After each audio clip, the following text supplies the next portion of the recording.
Hello दोस्तों, inspire academy में आपका स्वागत है। इस वीडियो में हम लोग बीपीएससी 71 में पूछे गए साइंस के सभी प्रश्नों का उत्तर देखेंगे। जैसे इसमें पहला क्वेश्चन है, हम एक लकड़ी के बक्से को 200 न्यूटन बल लगाकर उसे नियत वेग से फर्श पर ढकेलते हैं तो सीमांत फ्रिक्शन कितना होगा, यानी सीमांत घर्षण कितना होगा। सिंपली ये समझना है इस क्वेश्चन के लिए कि अगर मान लो कोई बॉक्स है जो सरफेस पर रखा हुआ है और अगर आप इस पर मान लीजिए फोर्स लगा रहे हैं एफ न्यूटन का, कितने न्यूटन का फोर्स लगा रहे हैं, एफ न्यूटन का बल लगा रहे हैं, तो आपको पता है घर्षण कॉन्टैक्ट सरफेस के बीच में अपोजिट डायरेक्शन में करने वाला क्या होता है, फोर्स होता है अप्लाई करने वाला। जितना आप फोर्स लगाइएगा उतना ही रिटर्न में अपोजिट डायरेक्शन में फ्रिक्शनल फोर्स लगता है। और यहाँ पर था सीमांत frictional, that means static frictional. तो इसका आंसर क्या हो जाएगा, इसका आंसर हो जाएगा सेम उतना ही 200। लेकिन अलग बात है कि 200 न्यूटन आप अगर ईस्ट वाट लगाइएगा तो ये 200 न्यूटन वेस्ट वाट लगेगा, मतलब नेगेटिव डायरेक्शन होगा। बट ऐसा ऑप्शन कुछ नहीं है, इसलिए इसका ऑप्शन क्या होगा, ऑप्शन ए होगा। चलते हैं नेक्स्ट क्वेश्चन पे। देखिए ये रहा नेक्स्ट क्वेश्चन। नेक्स्ट क्वेश्चन में क्या है, समतल दर्पण की फोकस दूरी क्या होती है। फोकस दूरी यानी जिसको हम एफ से डिनोट करते हैं। उत्तल दर्पण अवतल दर्पण में फोकस दूरी होती है, बट समतल दर्पण की फोकस दूरी जो होती है ना, अनंत होती है। और आपको पता होगा किसी भी लेंस में फोकस दूरी का फॉर्मूला होता है, मतलब पावर का फॉर्मूला होता है 1/f। अगर आपसे ऐसा क्वेश्चन पूछ दिया जाए कि समतल दर्पण की पावर कितनी होती है, क्षमता कितनी होती है, तो 0 होती है। ठीक है, मिलते हैं नेक्स्ट क्वेश्चन में। देखिए ये रहा एक नेक्स्ट क्वेश्चन, बहुत अच्छा क्वेश्चन था। ठीक है, बैलों की एक जोड़ी खेत जोतते समय हल पर 150 न्यूटन, इसका मतलब ये हुआ कि फोर्स कितना दिया गया हुआ है, 150 न्यूटन का बल लगाती है। जोता गया खेत 15 मीटर लंबा है, मतलब लेंथ कितना है उसका, 15 मीटर। याद रखेंगे मीटर ऐसा ही है, न्यूटन भी ऐसा ही यूनिट है। खेत की लंबाई को जोतने में किया गया कार्य, यानी यहाँ वर्क को पकड़ना है कि आपसे पूछा जा रहा है कार्य क्या किया जा रहा है। तो वर्क का फंक्शन होता है W बराबर क्या होता है, फोर्स इंटू डिस्प्लेसमेंट होता है। क्या होता है, फोर्स इंटू डिस्प्लेसमेंट होता है। तो यानी फोर्स कितना है यहाँ पर 140 और इसको 15 से मल्टीप्लाई कर देंगे तो आपका आंसर आ जाएगा। आप मल्टीप्लाई कर लिए 0, 15 चौका 60 का 0, 6 15 15 15 6 21, यानी आंसर हो जाएगा 2100 जूल। अगले क्वेश्चन को देखते हैं। यहाँ रहा एक क्वेश्चन और, देखिए क्या है, मुक्त रूप से यानी फ्री फॉल, मुक्त रूप से गिरते हुए पिंड की स्थितिज ऊर्जा, मतलब स्टैटिक एनर्जी, या आप बोल सकते हैं पोटेंशियल एनर्जी लगातार कम होती है। यानी सिंपली समझिए, मान लीजिए अर्थ सरफेस है, ऊपर से कोई बॉडी को नीचे गिरा रहा है, तो सबसे पहले अगर ऊपर बॉडी कोई रुका रहेगा उस पर केवल पोटेंशियल एनर्जी होगा, मतलब स्थितिज ऊर्जा होगा। जैसे नीचे आएगा तो धीरे धीरे पोटेंशियल एनर्जी का होता है काइनेटिक एनर्जी, यानी गतिज ऊर्जा में चेंज होती है। ये कहीं ना कहीं लॉ ऑफ कंजर्वेशन के फॉलो करता है। लॉ ऑफ कंजर्वेशन का मतलब है ऊर्जा संरक्षण सिद्धांत। ठीक है, यानी पोटेंशियल एनर्जी और जो काइनेटिक एनर्जी होगा, मोशन के कारण जो एनर्जी होता है उसे काइनेटिक एनर्जी बोलते हैं, वो दोनों का सम हमेशा कांस्टेंट रहेगा। इसलिए यहाँ पर कोई भी ऊर्जा संरक्षण के सिद्धांत का उल्लंघन नहीं हो रहा है। ये क्वेश्चन एक्चुअली मूर्ख बनाने के लिए दिया गया हुआ है, बच्चे को लगेगा कहीं ऊर्जा संरक्षण के सिद्धांत का अवहेलना हो रहा है, ऐसा कुछ होता नहीं है। तो इसका ऑप्शन क्या हो जाएगा, ए हो जाएगा। चलिए नेक्स्ट क्वेश्चन देखिए, किस माध्यम में ध्वनि का चाल अधिकतम होता है। ध्वनि का मिनिमम जो वेग होता है वो लगभग 330 मीटर पर सेकेंड के आसपास होता है। ठीक है, जितना जो कठोर चीज़ होगा, जो जितना सॉलिड होगा, उसमें ध्वनि का वेग बहुत ज़्यादा होगा। और जैसे जैसे लिक्विड होगा कम, गैस और कम, और निर्वात में सबसे कम, यानी निर्वात में ध्वनि का वेग बहुत ही 0 होता है। इसका मतलब चलता नहीं है। तो यहाँ सबसे सॉलिड जो दिया हुआ स्टील है, इसलिए स्टील में ध्वनि का वेग सबसे क्या होगा, ज़्यादा होगा। यहाँ देखिए नेक्स्ट क्वेश्चन, ये देखिए क्वेश्चन कंसेप्चुअल क्वेश्चन है, न्यूमेरिकल भी है, कंसेप्चुअल भी है। यहाँ पर सिंपली आपको ध्यान रखना है, आपसे क्या पूछ रहा है, पीएच वैल्यू पूछ रहा है। और किसका पीएच वैल्यू पूछ रहा है, HCl का। आपको पता है HCl एक तरह का अम्ल है, यानी एसिड है, इसलिए इसका जो भी पीएच वैल्यू होगा 7 से कम होगा, यानी ये तो होगा नहीं ऑप्शन। ठीक है, दूसरी बात, इसका कंसंट्रेशन दिया हुआ है 0.1। और आपको पता होगा हाइड्रोक्लोरिक एसिड यानी हाइड्रोक्लोरिक अम्ल जो है ना, वो एक अब क्या बोलते हैं, स्ट्रॉन्ग अम्ल है। ठीक है, स्ट्रॉन्ग यानी प्रबल अम्ल है, जिसका पीएच वैल्यू क्या होता है, 1 होता है। ऐसे याद भी रहेगा तो अभी टिक कीजिएगा तो भी आंसर सही रहेगा। बट अगर मान लीजिए इसको बनाना चाहते हैं जो दिया हुआ कंसंट्रेशन, तो याद रखना पड़ेगा लॉग जो होता है 1/log of concentration of hydrogen ion, ये कहीं ना कहीं किसके बराबर होता है, पीएच के फॉर्मूला होता है। अब जैसे यहाँ पर कंसंट्रेशन जो दिया हुआ कितना 0.1, यहाँ पर पुट कीजिए 0.1, 0 पुट करने का मतलब क्या हुआ, ऊपर चल जाएगा 10, मतलब log 10। ठीक है, log 10, और log 10 का वैल्यू क्या होता है, 1 होता है। और log 10 का वैल्यू 1 होता है, इसलिए भी आंसर क्या हो जाएगा 1 होगा। एक्चुअली ये कहीं ना कहीं 11th और 12th क्लास में पढ़ाया जाता है, बट आपको तो ध्यान रखना चाहिए HCl है, स्ट्रॉन्ग एसिड है, इसलिए आंसर क्या हो जाएगा 1 हो जाएगा। चलिए नेक्स्ट क्वेश्चन यहाँ देखिए, ये आ गया इलेक्ट्रिसिटी से क्वेश्चन। उपकरणों को विद्युत आघात यानी शॉर्ट सर्किट से बचाने के लिए क्या युक्ति, कौन सा इंस्ट्रूमेंट यूज किया जाता है? तो आपको पता होगा फ्यूज के बारे में। फ्यूज को बोलते भी है कि safety device of house hold wiring, मतलब घर में जो वायरिंग होती है उसका सेफ्टी डिवाइस क्या होता है? फ्यूज होता है। ठीक है, ये फ्यूज हो जाएगा इसका आंसर। अगला क्वेश्चन को देखते हैं यहाँ पे। नेक्स्ट शॉर्ट सर्किटिंग से क्वेश्चन है, लगातार इलेक्ट्रिसिटी से क्वेश्चन पूछा हुआ है।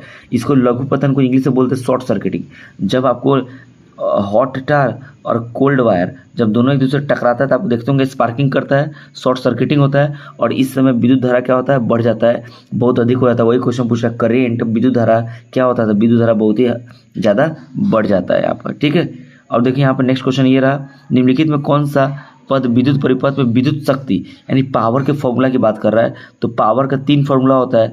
एक फॉर्मूला होता है IR² फॉर्मूला होता है, एक फॉर्मूला होता है V/I होता है, और एक होता है V²/R होता है। और क्वेश्चन ये पूछा है, एनसीईआरटी का एक्चुअली क्वेश्चन है कि कौन सा फॉर्मूला नहीं है?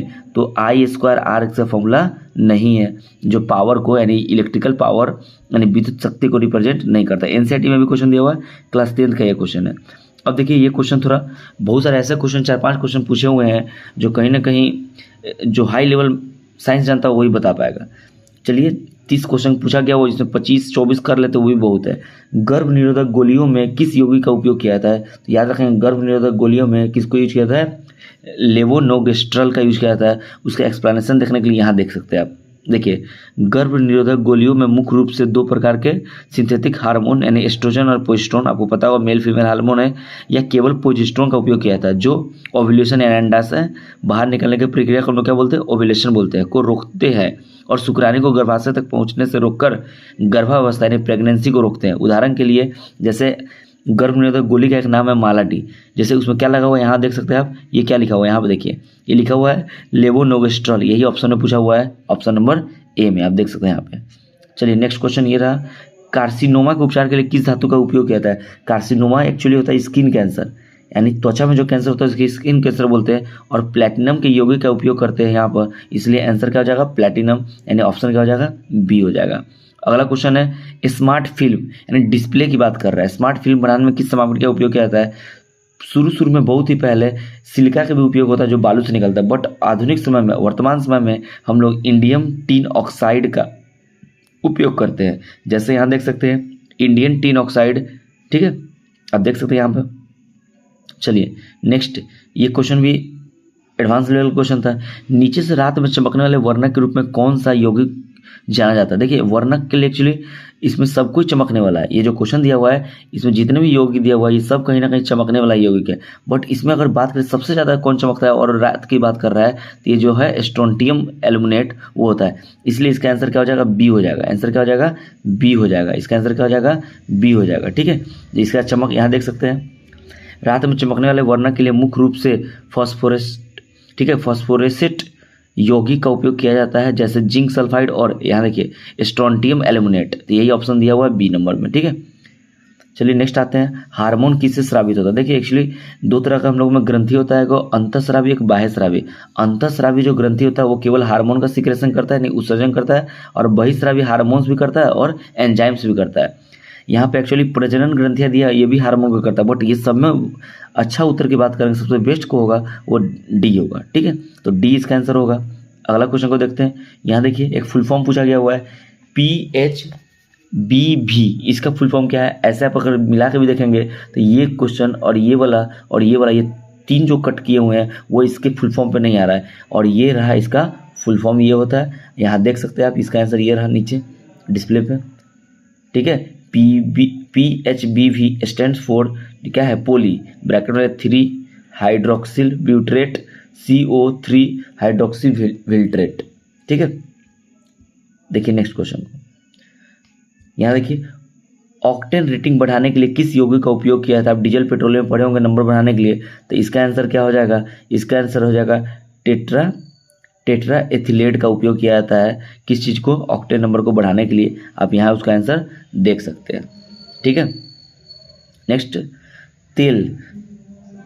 देखिए तेल को गैल्वेनाइज्ड आयरन मतलब के पॉट में होता है बर्तन, आयरन के पॉट में जो गैल्वेनाइज्ड नहीं रखना चाहिए। गैल्वेनाइज का मतलब होता है किसी भी बर्तन पे आयरन पे जब जिंक का लेयर, जेड है जिंक का जस्ता का लेयर डिपॉजिट करते हैं उसको बोलते हैं गैल्वेनाइजेशन।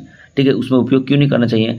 क्योंकि हो सकता है जो तेल रखे हैं, जो ऑयल रखे हैं, वो जहरीला यौगिक बना ले, तेल की गुणवत्ता खराब हो जाए, जंग दिखी जाती है, इसलिए आंसर क्या हो जाएगा? उपयुक्त सभी हो जाएगा। ठीक है, देखिए नेक्स्ट क्वेश्चन, अच्छा क्वेश्चन था, ये भी न्यूमेरिकल पूछा हुआ है। यहाँ पे देखिए ये न्यूमेरिकल क्या पूछा हुआ है, यहाँ पे लिखा हुआ किसी घर में एक महीने में ऊर्जा की खपत 250 यूनिट, यानी ये पावर दिया हुआ है, यानी ऊर्जा सॉरी एनर्जी की खपत दिया हुआ है। क्या दिया हुआ है? 250 यूनिट। 250 यूनिट है, इसी को हम लोग क्या बोलते हैं? Kilowatt hour. और क्या होता है? 1 किलोवाट आवर जो होता है ना, वो 3.6 गुने 10 के पावर 6 जूल के बराबर होता है। यानी 250 को 3.6 गुने 10 के पावर 6 से गुना कर देंगे तो आंसर क्या आ जाएगा? जूल में आ जाएगा। यानी ऊर्जा दिया हुआ है किलोवाट आवर में, ऊर्जा किस में दिया हुआ है? किलोवाट आवर में। इसको बदलना किस में है? जूल में। तो क्या करेंगे हम लोग? 3.6 गुने 10 के पावर 6 से गुना कर देंगे, क्योंकि 1 किलोवाट आवर जिसे 1 यूनिट कहते हैं वो 3.6 इंटू 10 के पावर 6 जूल का क्या होता है? इक्वल होता है। तो इसका आंसर क्या हो जाएगा? सी आंसर हो जाएगा 9 इंटू 10 टू द पावर 8। क्या आंसर हो जाएगा? 9 इंटू 10 टू द पावर 8। चलिए नेक्स्ट क्वेश्चन को देखते हैं। यहाँ पे ये भी एक न्यूमेरिकल था, यहाँ देखेंगे इस क्वेश्चन को। क्या है? एक ट्रक विराम अवस्था से पहाड़ी से नीचे की ओर निश्चित त्वरण से लुढ़कना शुरू करता है। निश्चित त्वरण है, एक्सेलरेशन है, 20 सेकंड है, टाइम 20 सेकंड में 400 मीटर की दूरी तय करता है। यानी टाइम दिया हुआ है 20 सेकंड, डिस्टेंस दिया है 400 मीटर। तो ट्रक का द्रव्यमान अगर 7 टन है, याद रखेंगे 1000 kg जो होता है ना, 1000 kg वो 1 टन के बराबर होता है। ठीक है, तो यानी 7000 kg बोल सकते हैं। तो उस पर लगने वाला बल क्या है? यानी आपको फोर्स निकालना है। तो फोर्स का फॉर्मूला होता है मास इंटू एक्सेलरेशन। मास तो आपको पता है, बट त्वरण नहीं पता है। तो त्वरण निकालेंगे हम लोग, और त्वरण निकालने का फॉर्मूला जो होता है, देखिए टाइम दिया 20 सेकेंड और 400 मीटर। यानी आप फॉर्मूला पढ़े होंगे 9th क्लास में। एस क्या पढ़े formula? S is equal to u t plus half a t square. अब आप एस मतलब यहाँ डिस्टेंस है, यहाँ डाल दीजिए कितना? 400 मीटर। यू यहाँ जीरो डालेंगे, इनिशियल वेलोसिटी, यानी इनिशियल वेलोसिटी यानी बोल सकते हैं प्रारंभिक वेग 0 लेना पड़ेगा। ये हो जाएगा 0 और ये हो जाएगा कितना? 400 और 1/2 टी स्क्वायर। टी मतलब 20 का स्क्वायर करेंगे तो ए का वैल्यू निकलेगा 2। ए का वैल्यू कितना निकलेगा? 2। और आप फोर्स निकालना है तो फोर्स बराबर क्या होता है? Mass into acceleration. एक्सेलरेशन आ गया 2 और ये कितना था? 7000। तो कहीं ना कहीं क्या आ जाएगा? इतना 14000 न्यूटन। और आप देख भी सकते हैं इसमें एक वर्ड था 7, यहाँ ये नंबर 7 से कटने वाला नहीं है, ऐसे भी आप गेस कर सकते थे। इसका आंसर हो जाएगा 14000 न्यूटन। बहुत है। देखिए ये भी एक साइंस एंड टेक्नोलॉजी का बहुत ही टफ क्वेश्चन था, कहीं ना कहीं बेसिक तो बच्चा नहीं बता पाएगा। निम्नलिखित में कौन सा एक नॉनसेंस कोडेन, ये डीएनए आरएनए से संबंधित है, नॉनसेंस कोडेन। तो यहाँ देखिए नॉनसेंस कोडेन जो होता है 3 होता है, UAA, UAG, UGA। और ऑप्शन आप देखेंगे तो इसमें UAA दिया हुआ है, तो ऑप्शन क्या हो जाएगा इसका? बी। ये आरएनए डीएनए से, बाकी एक्सप्लेनेशन के लिए आप इसको पढ़ सकते हैं पूछ करके। चलिए नेक्स्ट क्वेश्चन को देखते हैं हम लोग। यहाँ देखिए क्वेश्चन और रहा है, ये भी सेंस लगा के इसका जवाब दिया जा सकता है। मेम्ब्रेन की बात कर रहा है, जैविक झिल्ली, दैट मीन्स बायोलॉजिकल मेम्ब्रेन किससे बनी? तो आप सिंपली समझो सेल के ऊपर जो मेम्ब्रेन होता है किस चीज़ से बना होता है? तो लिपोप्रोटीन से बना होता है। केवल लिपिड नहीं, केवल प्रोटीन नहीं। और यहाँ क्या लिखा हुआ? लिपोप्रोटीन, इसलिए आंसर क्या हो जाएगा? ए हो जाएगा। बाकी आप पढ़ सकते हैं इसमें। चलिए नेक्स्ट क्वेश्चन को देखते हैं। यहाँ पर ये भी अच्छा क्वेश्चन है। देखिए क्या है, ये इम्यूनोग्लोबिन से क्वेश्चन है। संक्रमण के जवाब मैंने आप में कोई इन्फेक्शन हो रहा है उस समय सबसे पहले, देखिए इम्यूनोग्लोबिन बहुत सारे बनते हैं, बट पूछा है सबसे पहले कौन सा इम्यूनोग्लोबिन बनता है। तो आप देख सकते हैं यहाँ पे सबसे पहले इम्यूनोग्लोबिन जो बनता है, IgM भी बनता है, IgM भी बनता है, ठीक है, IgM भी बनता है और IgG भी बनता है। लेकिन सबसे पहले की बात कर रहा है, उसमें सबसे पहले वाला बन रहा है जो शरीर में है वो क्या है? IgM। यहाँ देखिए IgM संक्रमण से लड़ने के लिए शरीर में सबसे पहले बनने वाला एंटीबॉडी में है, इसलिए इसका क्या हो जाएगा आंसर? IgM हो जाएगा। आंसर ये भी सही है, बट सबसे पहले पूछा इसलिए क्या हो जाएगा? IgM हो जाएगा। चलिए नेक्स्ट क्वेश्चन को देखते हैं। यहाँ पे ये क्वेश्चन देखिए, इसका आंसर क्या हो जाएगा? सहजीविता हो जाएगा। इसका आंसर के लिए कहीं ना कहीं आपको बीपीएससी का वेट करना पड़ेगा, क्योंकि इसका आंसर ये भी हो सकता है। अब देखा जाता है क्या बोला है, ठीक है। अब देखिए नेक्स्ट एक क्वेश्चन और है, यहाँ पर आसान क्वेश्चन था। आम का कौन सा भाग आता है? आपको देखे होंगे आम के ऊपर एक ग्रीन कलर का क्या होता है? रैपर होता है, छिलका होता है, उसको बोलते हैं क्या? इग्जो, ठीक है, बाह्य फलविति। उसके अंदर में पीला वाला होता है, उसको बोलते हैं क्या? मीजो। सबसे अंदर में होता है बोलते इंडो। आप मीजो वाला खाते हैं, इसलिए मीजो फल भीति खाते हैं हम लोग, ठीक है। मीजो मतलब मध्य फल भीति खाते हैं। देखिए ओजोन दिवस, ये जस्टी बीता है। बीपीएससी के एग्जाम के जस्ट कुछ दिन बाद 13 सितंबर को एग्जाम हुआ है और 16 सितंबर को लोग ओजोन डे मनाते हैं, क्योंकि मॉन्ट्रियल प्रोटोकॉल 16 सितंबर 1987 को हुआ था मॉन्ट्रियल कनाडा में, जिससे ओजोन को क्षय हो रहा था, इसलिए कहीं ना कहीं इसको बचाने के लिए बात किया गया था। 16 सितंबर को हम लोग ओजोन डे मनाते हैं। देखिए नेक्स्ट क्वेश्चन और भी अच्छा है, ये भी ज्योग्राफी का भी क्वेश्चन बोल सकते हैं, साइंस का भी बोल सकते हैं। खड़ी फसल का पूछा हुआ है, तो गन्ना इसमें क्या है, खड़ी फसल है। गन्ना क्या है, खड़ी फसल। यहाँ कुछ उदाहरण दिया गया हुआ है, देख सकते हैं आप खड़ी फसल का, जैसे यहाँ देख सकते हैं यही गन्ना पूछा हुआ है, ये सब खड़ी फसल का उदाहरण है। कोई तिलहन है, कोई दाल है, कोई अनाज है, तो कोई है वाणिज्यिक यानी क्या बोल सकते हैं, इकोनॉमिकल। ठीक है, नेक्स्ट देखिए ये भी बहुत आसान क्वेश्चन था। विलुप्त यानी जो विलुप्त हो रहा था, इसको आप जानते हैं इंडेंजर्ड बोलते हैं, लुप्त प्राय, इंडेंजर्ड कैटेगरी में रखते हैं। वैसा चीज़ जो लुप्त होने के कगार पे है उसे बोलते हैं इंडेंजर्ड। अगर बचाए नहीं तो बहुत ही कम समय में क्या हो जाएगा, खत्म हो जाएगा। यहाँ विलुप्त है मतलब जो खत्म होगा इसको विलुप्त कहते हैं। ठीक है, अब देखिए नेक्स्ट क्वेश्चन, यहाँ एक और क्वेश्चन है, इसका आंसर एक्चुअली एक साइंटिस्ट नहीं है जो बताया था, लेकिन इसका आंसर आप ये मान सकते हैं, बाकी इस पर बीपीएससी का आंसर की वेट करना पड़ेगा। पौधों के वर्गीकरण में संवहनी ऊतकों, ठीक है ना, वास्कुलर टिश्यूज की विशेषताओं का उपयोग करने वाले पहले व्यक्ति कौन थे? तो वैसे इसका आंसर आप ये दे सकते हैं, बट वेट करना पड़ेगा बीपीएससी के आंसर का। चलिए नेक्स्ट यहाँ देखिए, जाइलम का काम क्या है? ज फॉर जाइलम, ज फॉर जल, जल और घुले हुए खनिज का प्रवहन करता है जाइलम। और फ्लोएम फल का यानी फल, फ्रूट यानी भोजन, भोजन का क्या परिवहन करता है? फ्लोएम। ठीक है, तो ये इसका आंसर क्या हो जाएगा? बी हो जाएगा। इसका आंसर क्या हो जाएगा? बी हो जाएगा, जाइलम। ठीक है, ये टिश्यूज है। अभी जो यहाँ देखिए ये भी क्वेश्चन कंसेप्चुअल है, आप नहीं भी जानते तो भी गेस कर सकते थे। लिखा हुआ है माइकोराइजा संबंध में पौधे का लाभ है। देखिए लाभ सुरक्षा से भी हो सकता है, भोजन से भी हो सकता है, इसलिए बहुत कोई इसको गेस करे, लेकिन इसके नीचे वाला ऑप्शन को जस्ट पढ़ेंगे तो और भी अच्छा लिखा होगा। ये पौधा है जो खनिजों पर बढ़ा हुआ अवशोषण और रोगों से सुरक्षा ज़्यादा बेटर है। यहाँ पर सीधे सुरक्षा बोल रहा है, किससे सुरक्षा पता नहीं, भोजन, कौन सा भोजन? तो यहाँ खनिज वाला अवशोषण करेगा भोजन में, और रोग से क्या करेगा? सुरक्षा करेगा।